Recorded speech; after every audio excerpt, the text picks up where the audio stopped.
Bismillahirrahmanirrahim. Assalamu alaikum dear students. My name is Aisha Salim. I hope you all are fine and doing well. Today we are going to start lecture number 3 of our chapter 4 and this lecture is about the applications of biotechnology. हमने अपने previous lecture के अंदर biotechnology की term को define किया था और उसके process को एक example की मदद से समझा था. आज हम उसी को apply करते हुए अपने इस SLO को achieve करेंगे जिसमें हम डिस्क्राइब करेंगे स्पेसिफिक एग्जांपल्स को with the help of various applications of biotechnology bye identifying the real problems. और हम इन्हीं प्रॉब्लम्स को आइडेंटिफाई करते हुए एक्सप्लेन करेंगे, प्रेजेंट करेंगे बायोटेक्नोलॉजिकल इंटरवेंशंस को, उसके आउटकम्स को और इसके इफ़ेक्ट्स को. और हम मज़ीद डिफ़ाइन करेंगे कि किस तरह ये ह्यूमन के ऊपर शॉर्ट टर्म और लॉन्ग टर्म इफ़ेक्ट्स डालते हैं. तो let's start our lesson with an activity. यहाँ पर आपको कुछ सिनेरियोज दिए गए हैं. आप इन सिनेरियोज को गौर से रीड कीजिए और पॉसिबल सॉल्यूशंस को सोचिए और लिखिए. तो अपनी वीडियो को कुछ देर के लिए पॉज कीजिए और जल्दी से इस एक्टिविटी को सॉल्व कीजिए. Very good. मुझे उम्मीद है कि आपने सॉल्यूशंस को लिखा होगा, बट हम इन सॉल्यूशंस को वेरीफाई करते हैं अपने आज के लेसन के साथ. हमारा जो फर्स्ट प्रॉब्लम है that is the Irish potato famine that highlights the need for developing a resistant crop and sustainable pest management to prevent the agricultural crisis. और इस फेमाइन को हमारे पास जो प्रॉब्लम है वो बेसिकली है एक फेमाइन की, जहाँ पे पेस्ट कंट्रोल हमारी डिमांड है कि पेस्ट को कंट्रोल किया जाए, एग्रीकल्चरल क्राइसिस को प्रिवेंट किया जाए. तो आपके मुताबिक हमारे पास इस प्रॉब्लम का क्या सॉल्यूशन है as a biotechnologist? Very good. तो अगर हम अपनी इस प्रॉब्लम के सॉल्यूशन को देखें तो बायोटेक्नोलॉजिकल इंटरवेंशन है कि we have to produce a genetically modified crops. और ये क्रॉप्स प्रोड्यूस करने का नतीजा क्या होगा? पेस्टिसाइड का इस्तेमाल रिड्यूस होगा और क्रॉप की यील्ड इंक्रीज होगी. सो हमारे पास इस प्रॉब्लम में बायोटेक्नोलॉजी ने हेल्प किस तरह की? उसने हमें बताया कि हमारे पास क्रॉप्स जेनेटिकली मॉडिफाइड होंगी that reduce the use of pesticides and increase the yield of crops. Further अगर हम इनके इफेक्ट्स को देखें तो हमारे पास एक एग्जांपल है कॉटन की that produce a natural insecticide. और इसी तरह हमारे पास केमिकल पेस्टिसाइड्स का इस्तेमाल रिड्यूस होता है, क्रॉप की यील्ड होती है, हम हार्मफुल केमिकल्स का इस्तेमाल करने से बच जाते हैं. हमारी crops, the exposure of our crops towards the harmful chemicals reduces. Further, the reduced pesticide use clean the healthier ecosystem and decrease the chemical residue in the food. तो इस तरह से हमारे पास ये इफेक्ट्स आते हैं genetically modified crops के. Next problem है हमारे पास कि we have two problems. First one is thalassemia and then haemophilia. ये दो बीमारियां हैं हमारे पास जो कि बहुत लोगों को अफेक्ट करती हैं and these two diseases are genetically related. और इन बीमारियों को ख़त्म करने के लिए एज अ बायोटेक्नोलॉजिस्ट आप किस सोल्यूशन को प्रेफर करेंगे या किस सोल्यूशन को सजेस्ट करेंगे?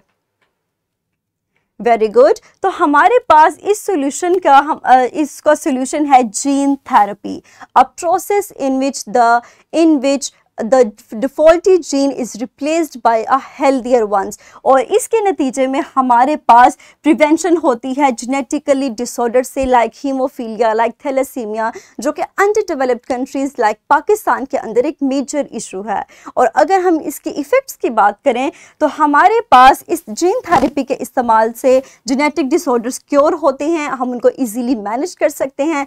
फर्दर हमारे पास दो मोस्ट इंपॉर्टेंट डिजीज़ हैं. First one is the cystic fibrosis that includes the thick mucus and block the airways, whereas the second one is the muscular dystrophy. तो ये दोनों डिजीजेस हमारे पास रिड्यूस हो सकती हैं. उसके अलावा इसके लॉन्ग टर्म इफेक्ट है, इसकी सेफ्टी है और फर्दर इसके ऊपर रिसर्च अभी भी कंटिन्यू है. नेक्स्ट हमारे पास जो प्रॉब्लम है that is about the rising global demand for insulin. We know that हमारे पास हमारे कंट्री के अंदर बहुत से पेशेंट्स ऐसे हैं जो कि डायबिटिक हैं, जो कि डायबिटीज़ से फाइट कर रहे हैं. तो इंसुलिन की इंक्रीज डिमांड की वजह से हमारे पास ये प्रॉब्लम अराइज हुई है कि हम उसकी सप्लाई को मीट कर सकें, हम उसकी डिमांड को पूरा कर सकें. तो इसके लिए बायोटेक्नोलॉजी हमें कहती है कि हम रिकम्बिनेंट DNA टेक्नोलॉजी की मदद से इंसुलिन इंसुलिन जनरेट करें, जो कि हमने अपने प्रीवियस लेक्चर के अंदर जिस प्रोसेस को स्टडी किया था, और यही रिकम्बिनेंट प्लाज्मिड देन हम इंसर्ट करते हैं बैक्टीरिया के अंदर, जो कि ग्रो कल्चर के अंदर ग्रो किया जाता है, जहाँ पे इन्वायरमेंट को कंट्रोल रखा जाता है, और यहीं से हमारे पास इंसुलिन प्रिपेयर होती है, और इस इंसुलिन को देन इस्तेमाल किया जाता है as a medicine in order to cure various diabetic patients. तो हमारे पास इसका जो आउटकम है that is the production of synthetic human insulin. और इनके इफेक्ट्स को अगर हम देखें तो हमारे पास synthetic insulin produced that is produced by using genetically modified bacteria, जिसके अंदर हमने जीन को इंसर्ट किया होता है। उसके अलावा हमारे पास स्टेबल और सस्टेनेबल इंसुलिन की प्रोडक्शन होगी, उसकी सप्लाई होगी। We reduce reliance on animal derived insulin offers ethical and environmental benefit. Further, the consistent insulin supply minimizes the risk of shortage. इस तरह हमारे पास बायोटेक्नोलॉजी के मेथड को इस्तेमाल करते हुए इंसुलिन के शॉर्टेज को रिड्यूस किया जाता है। नेक्स्ट हमारे पास जो प्रॉब्लम है that is the environmental pollution, जो कि डिफरेंट एग्रीकल्चरल या फिर डिफरेंट इंडस्ट्रीज़ के नतीजे में हमारे इन्वायरमेंट में फैलती है, और इसको रिड्यूस करने के लिए हम ऐसी कौन सी टेक्निक इस्तेमाल कर सकते हैं जो कि हमारे पास इस पोल्यूशन को रिड्यूस कर सके। So think for a moment and quickly answer me that according to you as a biotechnologist what solution do you suggest. Very good. तो हमारे पास जो सोल्यूशन आएगा that is bioremediation. It is a process in which microorganisms like fungi and specially plants are used to convert the harmful substances into less toxic substances, और इस process को हम नाम देते हैं बायो रेमेडिएशन का, और इसकी मदद से हम अपने पोल्यूटेड एनवायरनमेंट को क्लीन कर सकते हैं। अगर हम इसके इफ़ेक्ट्स की बात करें तो माइक्रो ऑर्गेनिजम्स की मदद से हम पोल्यूटेंट लाइक ऑयल स्पिल्स या फिर इंडस्ट्रियल केमिकल्स को इजीली ब्रेक डाउन कर सकते हैं लेस टॉक्सिक सब्सटेंसेस में। Further bioremediation clean up करती है कंटेमिनेटेड साइट्स को ज़्यादा एफिशिएंटली, ज़्यादा effectively as compare to the traditional methods. Long term effect अगर इसका देखें तो ये इकोसिस्टम को रीस्टोर करने के काम आती है। ह्यूमन लाइफ के ऊपर इसके रिस्क कम होते हैं एज कम्पेयर ह्यूमन लाइफ के अलावा वाइल्ड लाइफ के लिए भी ये लेस हार्मफुल होती है। तो इस तरह से हम बायो रेमेडिएशन का इस्तेमाल करते हुए अपने इन्वायरमेंट को पोल्यूशन से अपने इन्वायरमेंट में से पोल्यूशन को यूज कर सकते हैं। अगर अपने लेक्चर को हम अब समराइज करें तो आज हमने फर्स्ट बायोटेक्नोलॉजिकल इंटरवेंशन के बारे में पढ़ा that is about genetically modified crops, the outcome of which is to reduce the pesticide use and increase the yield of crops.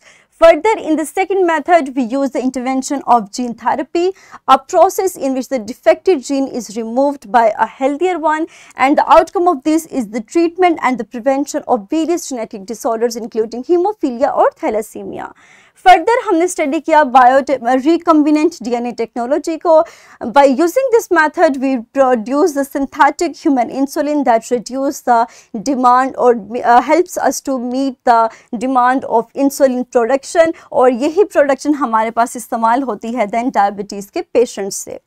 Next हमने देखा हमारे पास जो लास्ट बायोटेक्नोलॉजिकल इंटरवेंशन थी आज के लेक्चर की that is bioremediation, and by using various microorganisms and plants we clean up the polluted environment in a better way, और हम अपने इन्वायरमेंट को और अपने इकोसिस्टम को रिस्टोर कर सकते हैं। So that's all about the today's intervention and the outcomes along with which we studied the effect, और इसी नॉलेज को इस्तेमाल करते हुए हम अपनी एक वर्कशीट को सॉल्व करेंगे। The link of this is also given in the description of this video, so quickly pause your video for few seconds and solve this worksheet. Very good, I hope कि आपने इस worksheet को easily solve कर लिया होगा। That's all about today's lecture. मुझे उम्मीद है कि आपको आज का लेक्चर क्लियर हो चुका होगा। इंशाल्लाह अपने अगले लेक्चर में हम अपने लेसन को यहीं से कंटिन्यू करेंगे और फर्दर कुछ बायोलॉजिकल प्रॉब्लम्स को स्टडी करेंगे और देखेंगे कि किस तरह बायोटेक्नोलॉजी उनमें हेल्प आउट करती है। सो डियर स्टूडेंट्स, तब तक के लिए अपना ख्याल रखिएगा। Thank you very much and अल्लाह हाफिज़।